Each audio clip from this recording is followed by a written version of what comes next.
My special guest today is an expat from Bonnie, Scotland, currently living in Houston, Texas, not too far from me. I'd like to introduce Mr. Hugh Morrison. How you doing, mate? Hey, how's it going, Joe? Do you know what? I met you last year when we did a show together in Houston, June last year. It's the first time I ever met you, and I met you through Patrick Devlin, singing from Blackguards. But what a night that was. I had a great time. I know, it was brilliant, wasn't it? Yeah, we stayed over. I stayed over. My mate Dave Martin drove me down there, and we stayed over. I went out with Brendan Keys and Alan Kelly afterwards, two Dublin mates of mine. So it turned into a bit of a late night after the show. But do you remember how Patrick billed it? It was because it was yourself, myself, and Patrick, as we know, from Dublin. And the flyer was an Englishman, Scotsman, and Irishman walking to a bar. That's how he billed it. Yeah. So, which part of Scotland are you from? I'd never asked you that before. The north part. I was born in Wick, right at the very top near John O'Groats. And then when I was 2, I moved to a town called Tain, which is just about 30 miles north of Inverness. So I grew up there. Home for me is the Highlands, you know. Do you ever get back much? I do.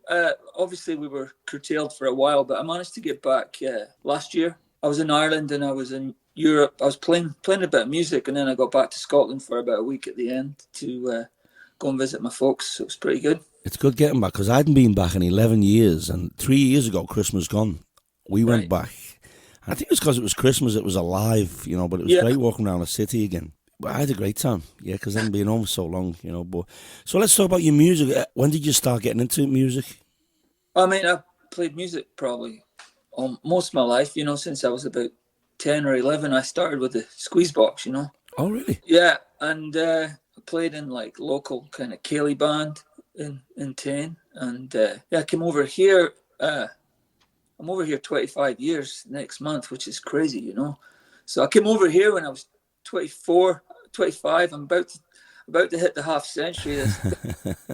Can't believe it. But so I came over here and I started playing a bit of music again.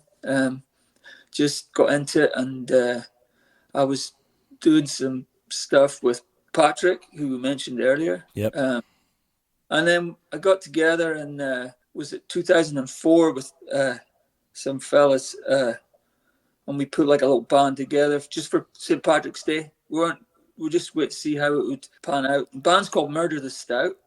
Murder the Stout.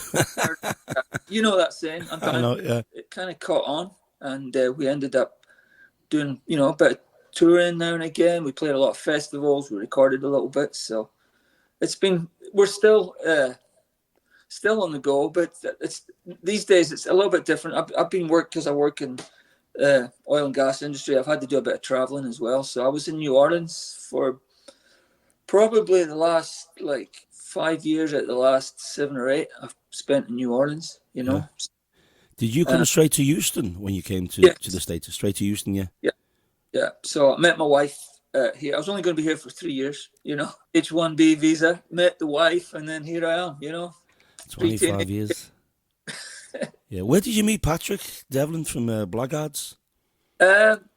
He'd heard that there was a Scottish squeeze boxer, and I think this was pre-Blackguards. He was looking for someone to obviously the Pogues is a big influence on both of us. If you listen to any Murder the Stout, you'll hear the Pogues coming through there too. So he knew I was a fan of the Pogues, played the squeeze box, and the rest is kind of history. You know what I mean? Do you know what? I don't know whether you've seen it. Talking of the Pogues, I just watched that new documentary, Shane MacGowan, called Crock of Gold. Okay. Well, let's say about a year old, maybe. I didn't know how close he was to Johnny Depp. Johnny Depp directs the documentary. I'm a big fan of the Pogues, big fan of Shane MacGowan. What a songwriter. Oh, I know. Yeah, that's great songwriter. And talking of songwriting, we're going to play some of your tracks today. But before I play the first song, if you want to talk us through it, it's a song called Nola by the Hand. Yeah, well, Nola, if you know, it stands for New Orleans, Louisiana. Yep. So Nola by the Hand, as I've been down there so much, I just feel like I've got this invisible tie to Louisiana and New Orleans, especially. It's great culture, great people. When I was down there, I've actually hooked up with one of the very fine musician called Beth Patterson, and she plays the bouzouki, the Irish bouzouki she plays, and she's a phenomenal musician. So we got together and we've been doing some stuff fairly recently over the last couple of years, and we play as a duo. We call ourselves Iron Brew, which is like it's a take on Iron Brew. I was just going to say the old Iron Brew when you were a kid. We used to get that. Yeah. And then the Roux thing is like obviously the French Louisiana tie. So, and the logo's kind of like, not that we're ripping anyone off, but if you know a certain metal band called Iron Maiden, the logo's kind of in that. I actually do personally. Oh, you know, I think I saw your. Yeah, Yannick's a friend of mine. Yeah, he was here in. I think it was last September. San Antonio wasn't on the tour. The first time I seen Maiden without name dropping it was probably about 2007, and I'm playing my gig down on the Riverwalk in San Antonio. I just happened to look up, and the whole band are at the bar. I was like, this is intimidating. Oh, yeah. The whole lot with it. Adrian Smith was there, Steve Harris was there, Yannick, Nico, and Bruce Dickinson was there too. But anyway, we just got talking, and every time they came into town, Yannick had come in, and he came last September. Uh-huh. And I said, what are you doing here? San Antonio's not on the tour. He said, no, we just done Mexico City. He said, we done Rio de Janeiro, and we got 3 nights off, and I asked the management to come to San Antonio, because he likes San Antonio, and he likes to come in our bar and have a chill. That's really cool, eh? Yeah, before he went to El Paso. Anyway, let's play your track. This is Hugh Morrison, Nola, By the Hand.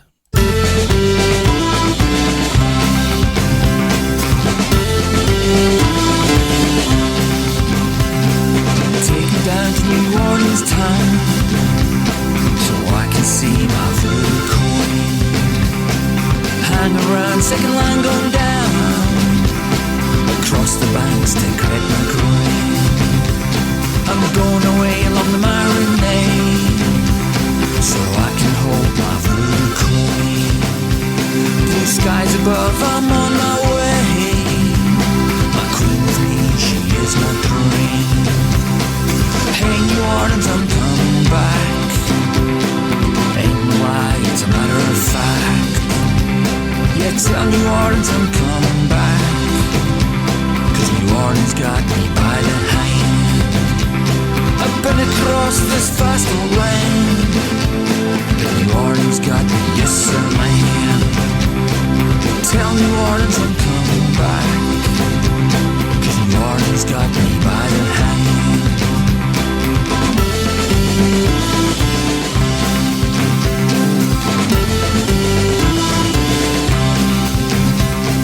Take me down to New Orleans town, so I can find me a Creole queen. We'll sing and dance and I'll swing around. My southern belle will stay with me. I'm not going away, I'm here to stay. I'll hold you so and I won't let go. Gray skies above won't get in our way. I told you so, I won't let go. Hey, New Orleans, I'm coming back. Ain't no lie, it's a matter of fact. Yeah, tell New Orleans I'm coming back, 'cause New Orleans got me by the hand. I've been across this vast old land, but New Orleans got me, yes sir, man. Tell New Orleans I'm coming back, 'cause New Orleans got me by the hand.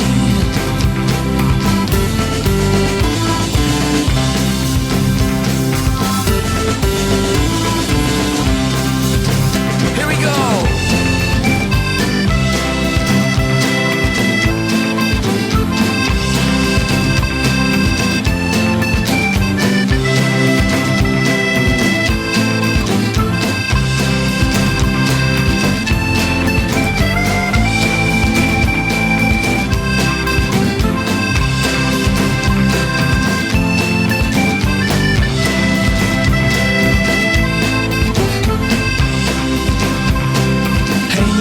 I'm coming back. Ain't no lie, it's a matter of fact. Yeah, tell New Orleans I'm coming back, 'cause New Orleans got me by the hand. I've been across this vast old land, but New Orleans got me, yes sir, man. Tell New Orleans I'm coming back, 'cause New Orleans got me by the hand. 'Cause New Orleans got me by the hand.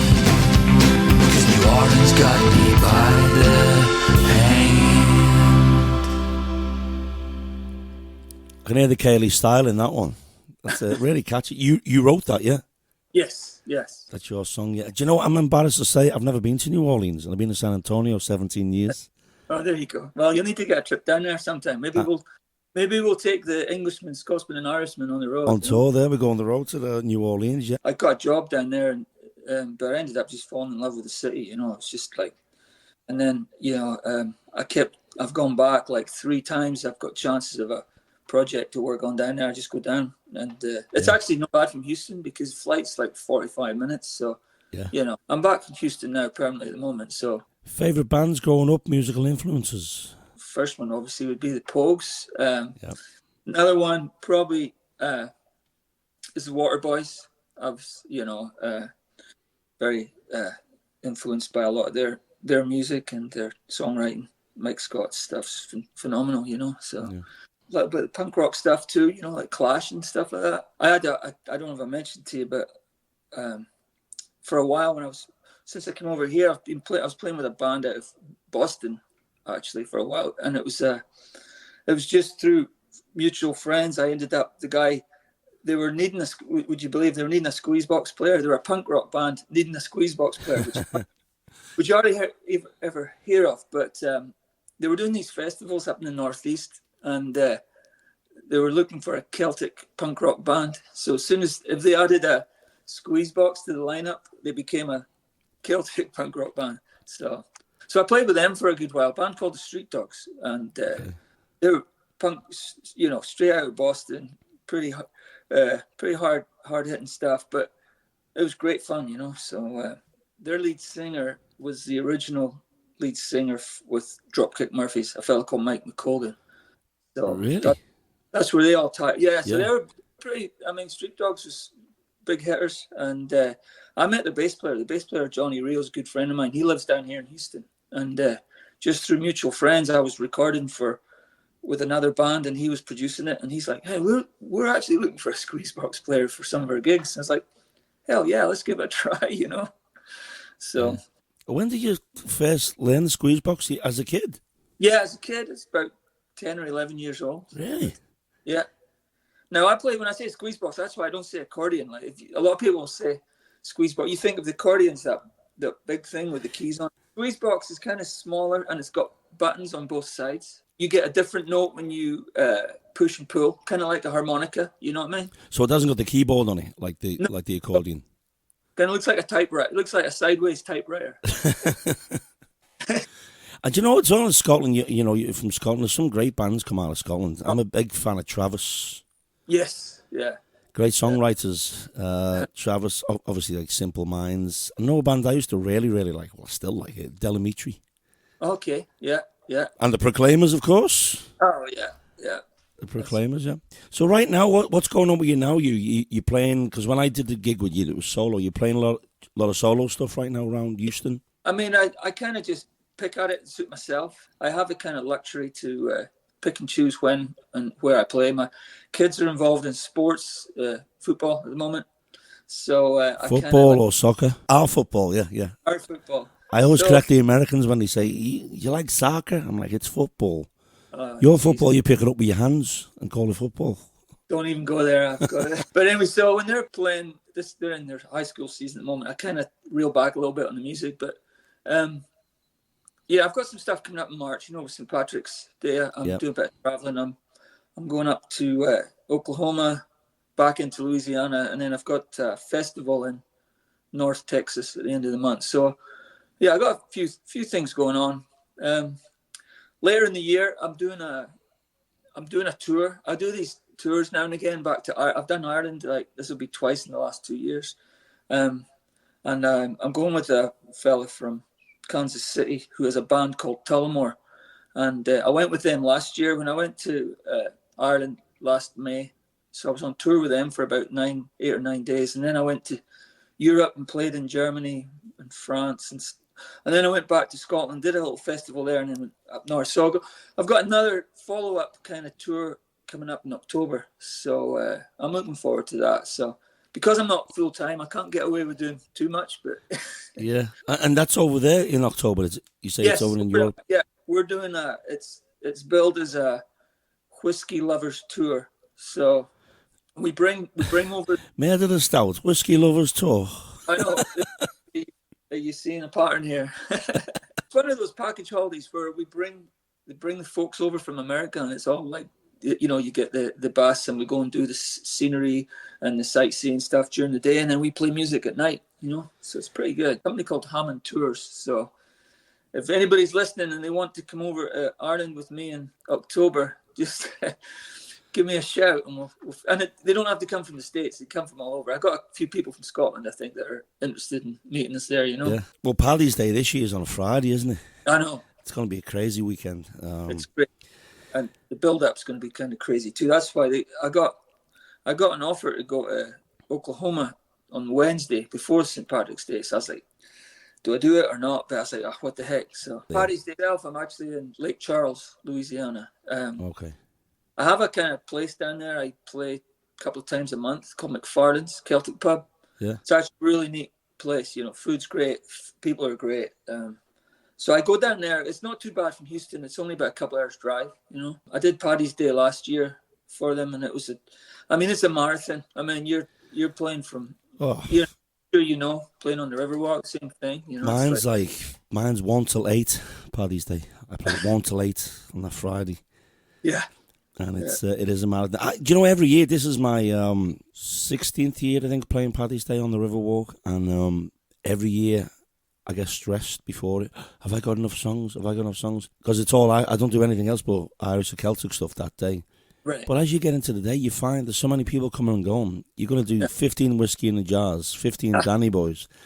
You know, you're going to repeat stuff throughout the day anyway. And there's stuff I don't even get to that I do have enough, but mentally, I torture myself every year over that day. I'm like, have I got enough? Have I got enough? You know? But let's play another one of your tracks here. Talk us through this one first before we play it. It's called We All Want. Yeah, all right. Well, that's the first song. I recorded and released an album last year called Lift Your Head Up. And the kind of concept of that song is, you know how we're all addicted to these screens, you know, on phones. So my idea was like trying to think about, you know, if you can remember what it was like before we had these screens in our hands and all walking around bumping into each other with them. So that's where the idea of the song came. So lift your head up from your screens. Little flying birds you can see. Then it just goes on. I saw the thing on Facebook the other day. It was the Beatles Abbey Road. It was Abbey Road 2023. It was the Beatles walking across on the phones. Well, let's play the track. This is Hugh Morrison, We All Want.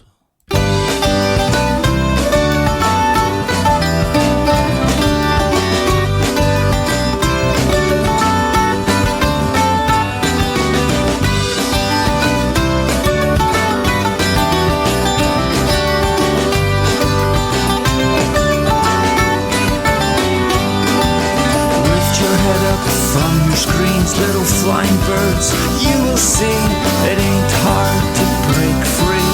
Lift your heads, please put down your fancy phones. Flowers and trees are all around, 10,000 friends, but you're all alone. Please put them down, 'cause I want and you want, and he wants and she wants. I want and you want, we all wanna be wanted now. It wasn't always like this. Living was real, still in a kiss. When you can ban things you miss, let's change this. Yeah, take a look where you go. Smile at someone you don't know. It don't take much to say hello when looking where you go. 'Cause I want and you want, and he wants and she wants. I want and you want, we all wanna be wanted now.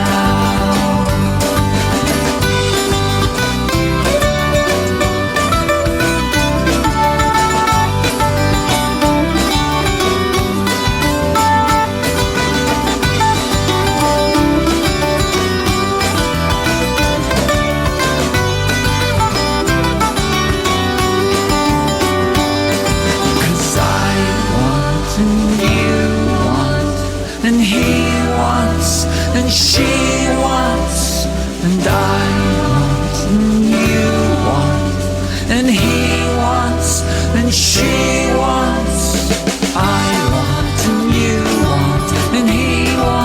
She wants, I want, and you want. We all wanna be wanted now. Your stuff's really catchy. I like the tempo changes in that. Oh, thank you. And the harmonies. That's what the girl you were talking about, New Orleans, yeah. Yeah, Beth's Beth. she brings a lot to the table, you know, when we're putting these songs together, you know, and she's really has got a lot great ideas. So you'll hear her singing harmony and doing like a lot of lead bouzouki work. You're hearing that. Honestly, I thought someone was playing mandolin. Well, it's a similar instrument. Yeah. Like if you look at a picture of bouzouki, it kind of looks like an oversized mandolin. Yeah, you know? okay. Yeah, because I've got a mandolin. I'm not great on it, but I learned a little bit, and I bring it into the act sometimes, especially when I do the Irish stuff, you know. Yeah. Just No, to split them. I love the sound of the mandolin too, you know, it cuts through really good and a lot of stuff. Funny thing, I don't know whether you're familiar with, this is in Austin, there's a guy called Sean Orr, a friend of mine, he's a fiddle player from Austin. There used to be a place called Fado's in Austin, Irish pub, it's gone now. I went up there to play one weekend. It was during the South by Southwest Festival in March a few years ago. And I stayed over. The next morning, Liverpool were playing Man United, so I went to watch the game for those. Then afterwards, my friend Sean was playing with his band, and he was like a Celtic band. And there's this old Irish guy on mandolin, and I'd only just got my mandolin then. I was just getting, what I was confusing for me was just being solo and having no band. When you're strumming it, it was fine. And then I found if I was trying to do some licks, it was too empty. It sounded too empty. So I talked to this guy about it. I said, I'm having trouble with, is it too empty? He said, because when I play the chords, I try and do the riffs with the chords.